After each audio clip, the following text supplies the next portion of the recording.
Hello అండి, అందరికీ నమస్కారం. Welcome back to our channel.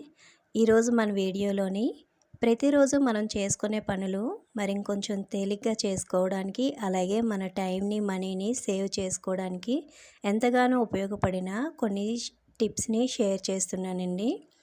ముందుగా ఫస్ట్ టిప్ చూద్దామండి. మనం మంత్లీ రేషన్ తెచ్చుకునేటప్పుడు ఇలాగా పిండిలు అనేవి ఎక్కువ క్వాంటిటీలో తెచ్చి పెట్టుకుంటూ ఉంటామండి. గోధుమ పిండి కానీ, శనగపిండి కానీ, ఇలాగ ఏ పిండిలు అయినా సరే ఇలాగా యూస్ చేసే కొద్దీ సగం అయ్యేసరికి అది పురుగు పట్టేస్తుంటుందండి. అలా పురుగు పట్టకుండా ఉండాలంటే ఒక చిన్న టిప్ని షేర్ చేస్తానండి. ఒక పేపర్ తీసుకొని అందులోని హాఫ్ టీ స్పూన్ వరకు రాళ్ళుప్పు వేసుకోవాలండి. ఇలా రాళ్ళుప్పు వేసి దీన్ని ఫోల్డ్ చేసి ఒక చిన్న పొట్లంలాగా కట్టేసుకోవాలి. ఇలా కట్టిన దాన్ని పిండిలో కనుక పెట్టుకుంటే పిండి అనేది పురుగు పట్టకుండా ఉంటుందండి. ఆ పిండిలో ఉన్న తేమంతా కూడా ఈ ఉప్పు అనేది పీల్చేస్తుంది. దీనివల్ల పిండి అనేది పురుగు పట్టకుండా ఉంటుందండి. ఈ టిప్ తప్పకుండా యూజ్ అవుతుందండి. తప్పకుండా ఒకసారి ట్రై చేసి చూడండి. ఈ టిప్ నచ్చినట్లయితే ఛానల్ని లైక్ చేయండి. మీరు లైక్ చేయడం వలన ఈ వీడియో కొంతమందికి షేర్ అవుతుందండి. నెక్స్ట్ టిప్ చూద్దామండి. మనం మార్కెట్కి వెళ్ళేటప్పుడు ఇలాగా క్యారీ బ్యాగ్స్ అనేవి తీసుకెళ్తూ ఉంటుంటాం కదండి. దాంతోపాటు మనీ తీసుకెళ్ళడానికి ఇంకొక బ్యాగ్ని క్యారీ చేయాల్సి వస్తుందండి. 2 బ్యాగులు తీసుకెళ్ళే ఆ పని లేకుండా మనం ఒకే బ్యాగ్లోని ఇలాగా మనం సెట్ చేసుకోవచ్చండి. మనం జ్యువెలరీ తీసుకునేటప్పుడు ఇలాగ చిన్న చిన్న పౌచెస్ అనేవి ఇస్తూ ఉంటారు కదండి. అందులోనే ఒక చిన్న పౌచ్ని ఇలాగ బ్యాగ్కి అటాచ్ చేసుకోవచ్చండి. గమ్ అంటించైనా పెట్టుకోవచ్చు. నేను సేఫ్టీ పిన్ యూజ్ చేసి పెడుతున్నానండి.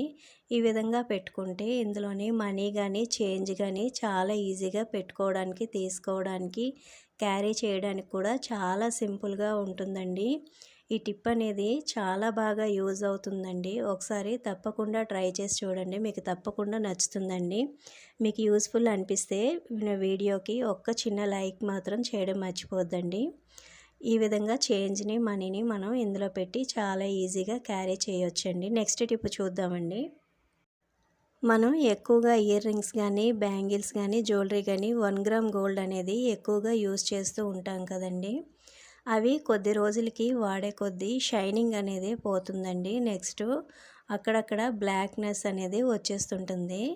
అలా రాకుండా ఎక్కువ రోజులు షైనింగ్తో ఉండాలంటే ఒక చిన్న టిప్ షేర్ చేస్తానండి.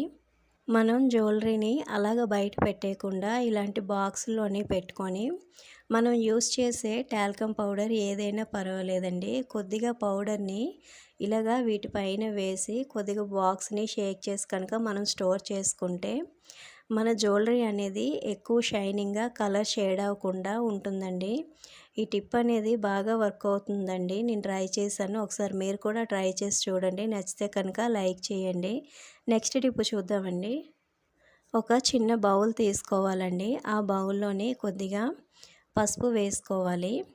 ఒక హాఫ్ టీ స్పూన్ ఉంటుందండి. హాఫ్ టీ స్పూన్ పసుపు వేసుకొని ఇందులోని హాఫ్ టీ స్పూన్ వరకు తేనెను వేసుకోవాలండి. ఈ రెండు కూడా బాగా మిక్స్ అయ్యే విధంగా మనం మిక్స్ చేసుకోవాలి. పసుపు ఒక పావు టీ స్పూన్ తీసుకుంటే తేనె కూడా పావు టీ స్పూనే తీసుకోవాలండి. రెండు కూడా ఈక్వల్ క్వాంటిటీలోనే తీసుకోవాలి. ఈ రెండు కూడా ఇలాగా పేస్ట్ లాగా ప్రిపేర్ చేసుకోవాలి. ఇది మనకి ఫేస్కి ఒక ఫేస్ ప్యాక్ లాగా యూజ్ అవుతుందండి. ఈ ప్యాక్ అనేది ఆయిల్ స్కిన్ వాళ్ళకి బాగా యూజ్ అవుతుందండి. డ్రై స్కిన్ వాళ్ళైతే యూజ్ చేయొద్దండి. కొంచెం స్కిన్ అనేది డ్రై అయిపోతుంది, కానీ ఫేస్ మీద ట్యాన్ అనేది బాగా రిమూవ్ అవుతుందండి. అలాగే చిన్న చిన్న మచ్చలు కానీ, కొంతమందికి పెదవుల పైన కొంచెం బ్లాక్గా ఉంటుంది కదండి, అలాగా ఉన్న వాళ్ళకి ఇది బాగా యూజ్ అవుతుందండి. ఇది ఫేస్కి అప్లై చేసి ఒక 5 మినిట్స్ ఉన్న తర్వాత కొంచెం చల్లటి వాటర్ తోటి, కూల్ వాటర్ తోటి కొద్దిగా వాటర్ వేసుకొని స్క్రబ్ చేసుకొని ఫేస్ కనుక ఇలాగా క్లీన్ చేసుకుంటే ఫేస్ అనేది చాలా స్మూత్గా ఉంటుందండి. చాలా నీట్గా కూడా ఉంటుంది.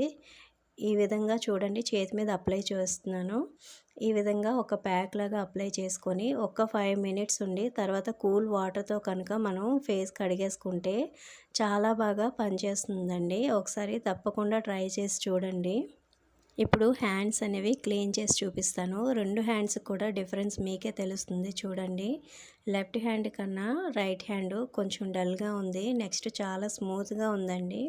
ఈ టిప్ కనుక నచ్చినట్లయితే తప్పకుండా ట్రై చేసి చూడండి. నెక్స్ట్ టిప్ చూద్దామండి. ఇలాగా మనం స్టిక్కర్ ప్యాకెట్స్ అనేవి తీసుకుంటూ ఉంటాం కదండీ. స్టోన్ స్టిక్కర్స్ తీసుకునేటప్పుడు అవి స్టోన్స్ అనేవి మనం స్టిక్కర్ ఇలాగ తీసి పెట్టుకునేటప్పుడు స్టోన్స్ ఊడిపోతూ ఉంటాయండి. ఇలాగా ఎక్కువ స్టిక్కర్స్ వేస్ట్ అవుతూ ఉంటాయి. ఇలా వేస్ట్ అవ్వకుండా ఇంకా స్టిక్కర్స్ అనేవి మంచి షైనింగ్‌తో ఉండాలంటే ఇప్పుడు ఒక టిప్ చెప్తానండి. మనం నెయిల్ పాలిష్ తీసుకునేటప్పుడు ఇలాగ ట్రాన్స్పరెంట్ నెయిల్ పాలిష్ అనేది ఉంటుందండి వాటర్ కలర్‌లోని. ఇలాంటి నెయిల్ పాలిష్ తీసుకొని స్టిక్కర్స్ పైన కొంచెం మనం ఇలాగ అప్లై చేస్తే స్టిక్కర్స్ అనేవి స్టోన్స్ ఊడిపోకుండా ఉంటాయండి. ఇంకా మంచి షైనింగ్‌తో కూడా ఉంటాయి. ఈ విధంగా లైట్‌గా జస్ట్ అప్లై చేస్తే చాలండి. స్టోన్స్ ఊడిపోకుండా ఉంటాయండి. స్టిక్కర్స్ కూడా మంచి షైనింగ్‌తో ఉంటాయి. ఒకసారి నచ్చినట్లయితే తప్పకుండా ట్రై చేసి చూడండి. ఈ టిప్ మీకు బాగా యూజ్ అవుతుంది. నెక్స్ట్ టిప్ చూద్దామండి. మనకి ఫ్రిడ్జ్‌లోని డీప్ ఫ్రిడ్జ్‌లోని ఇలాగా ఎక్కువగా ఐస్ అనేది కట్టేస్తూ ఉంటుందండి. మనం 3 డేస్‌కి ఒకసారి బటన్ ప్రెస్ చేసినా సరే ఫ్రిడ్జ్ అంతా కూడా వాటర్ అయిపోతుంది. ఆ వాటర్ అంతా మళ్ళీ క్లీన్ చేసుకోవాలంటే ఫ్రిడ్జ్ అంతా క్లీన్ చేయాలండి. అలా కాకుండా నేను ఇప్పుడు టిప్ చెప్తానండి. ఇలాగ ఎక్కువగా డీప్ ఫ్రిడ్జ్‌లోని ఐస్ కట్టడం వల్ల మనకి కరెంట్ బిల్ కూడా ఎక్కువగా అవుతుందండి. మనకి ఫ్రిడ్జ్ కూడా ఎక్కువగా కూలింగ్ రాదు. అలా కాకుండా ఐస్ కట్టకుండా ఉండాలంటే ఇప్పుడు ఒక టిప్ షేర్ చేస్తానండి. బంగాళదుంపల్ని తీసుకోవాలండి. ఒక బంగాళదుంప తీసుకొని ఇలాగ సెంటర్‌కి కట్ చేసుకోవాలి. కట్ చేసుకున్న దానిపైన కొంచెం సాల్ట్ యాడ్ చేసుకోవాలండి. ఒక హాఫ్ టీ స్పూన్ వేసుకుంటే సరిపోతుంది. ఇలాగ సాల్ట్ వేసుకోవాలి. వేసుకున్న తర్వాత ఇప్పుడు దీన్ని ఏ విధంగా యూజ్ చేయాలనేది చెప్తానండి.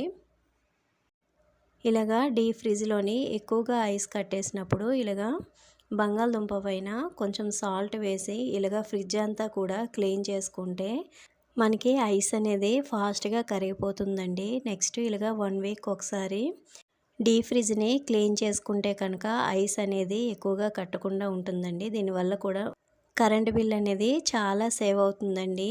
ఈ టిప్స్ అన్నీ కూడా మీకు బాగా యూజ్ అవుతాయని అనుకుంటున్నానండి. తప్పకుండా ఈ టిప్స్ అన్నీ కూడా నచ్చితే ఏ టిప్ నచ్చిందో కామెంట్ చేయండి. అలాగే ఛానల్ని లైక్ చేసి సబ్స్క్రైబ్ చేసుకోండి. థ్యాంక్ యూ ఫర్ వాచింగ్ అండి.